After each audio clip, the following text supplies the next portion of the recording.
The following is a presentation of the Eagles Sports Network. All right, Ashley, back at home against a top 25 team. Start us off with a statement about the Bulldogs. Wingate is a very talented team. They're very experienced. I think 5 of their 7 guys up front are graduate students or seniors. Coach Jordan's done a great job. They've had a lot of continuity in their staff over the last decade or so. Just an impressive team, a team that's not going to beat themselves. Honestly, a team that in a lot of ways we'd like to emulate, kind of their maturity and their discipline and their toughness. We will certainly have a big challenge in front of us.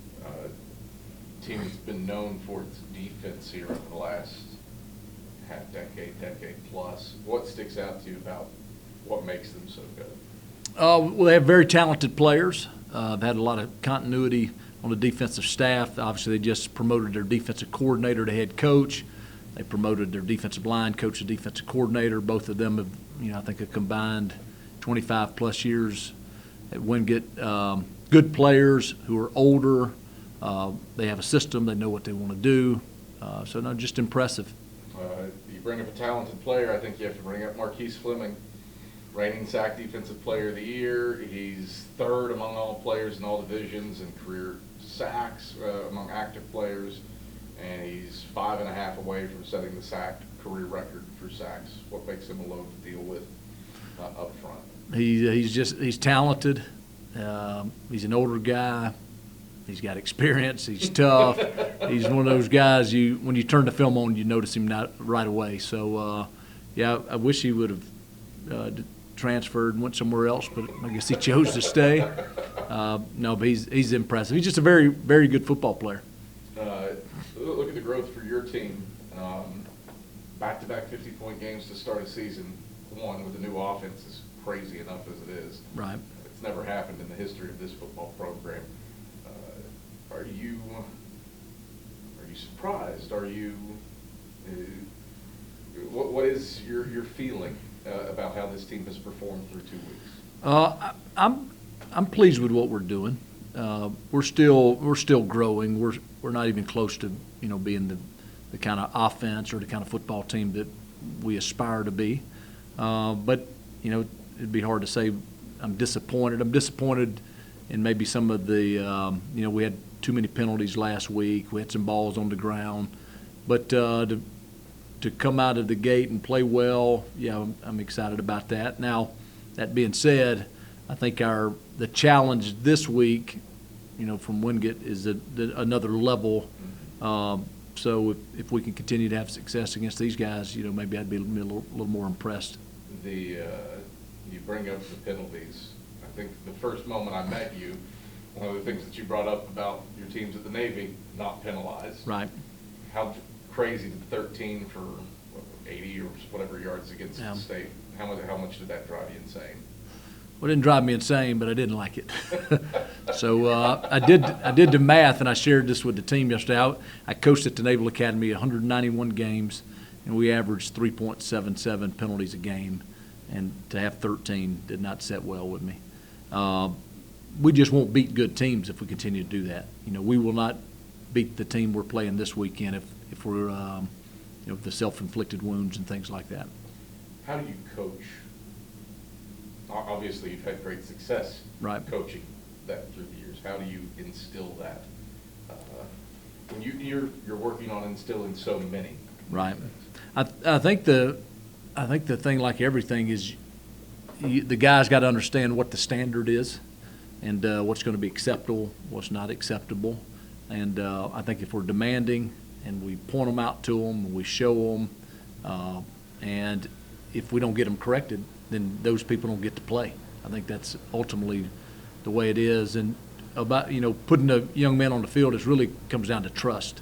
Do you trust the guy that he's going to do what he's supposed to do? Do you trust the guy that he's going to do his job? Do you trust a guy that is not going to get you beat? And if a guy's going to get us beat, we're not going to put him out there. None of them have enough carries, but between Don Bradley, Cam Ferguson, Jerron Newsom, if they touch the ball enough, they'd all be number 1 in the country in yards per carry. They just don't qualify. What has that explosion from your A-backs meant to this offense early? We've made some big plays, so it's been great.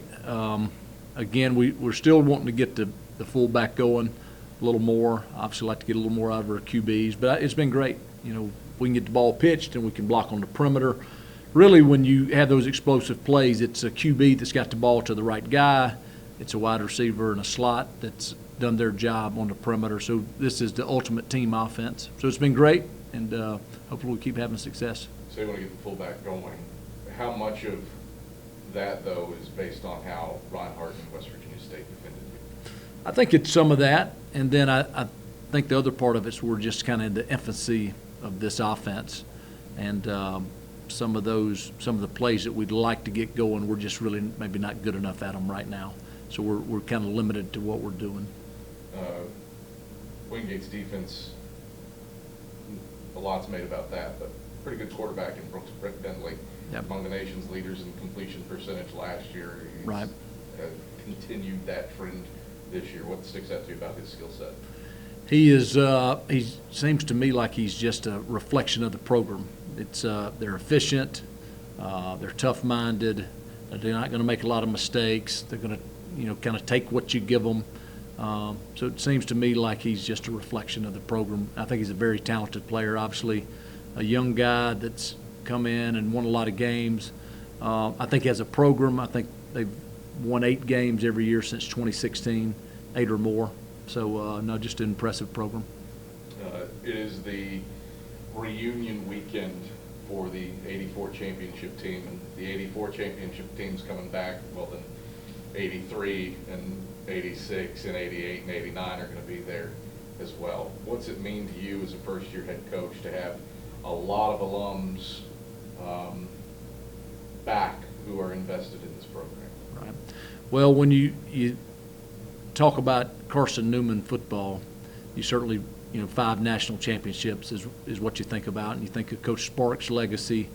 But really, that's probably the reason I came to Carson-Newman, is there's a tradition of excellence here. There's a history here, and we're not going to run from it. We're kind of running to it. So ultimately, we want to, put a program on the field that can play at that level, to compete at that level. So it'll be great to see a lot of those guys. I've met quite a few of them. I'm sure there'll be some guys in town that I have not had the opportunity to meet, but no, I think it's awesome. Anything else? I just hope we can put on a good show for them. Yeah.